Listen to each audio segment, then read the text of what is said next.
Question 28, select the incorrect statement from the following.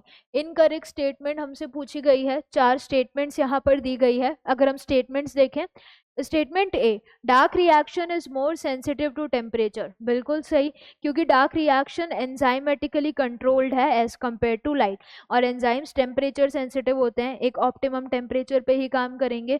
बहुत कम temperature दिया तो इनएक्टिव हो जाएंगे, बहुत हाई टेम्परेचर दिया तो डीनेचर हो जाएंगे। तो इसलिए डार्क रिएक्शन जो है वो एक एंजाइमेटिकली कंट्रोल्ड है और वो बहुत ज़्यादा सेंसिटिव होगी टेम्परेचर के as compare to light reaction.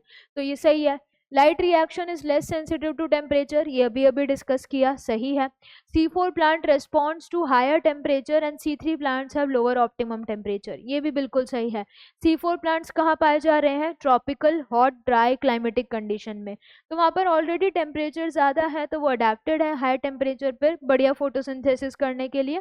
C3 जो है कंपैरेटिवली हाई टेम्परेचर पे काम उतना नहीं करते हैं, तो उनका जो ऑप्टिमा होगा टेम्परेचर का that will be lower as compare to C4, तो ये बिल्कुल सही हो गया।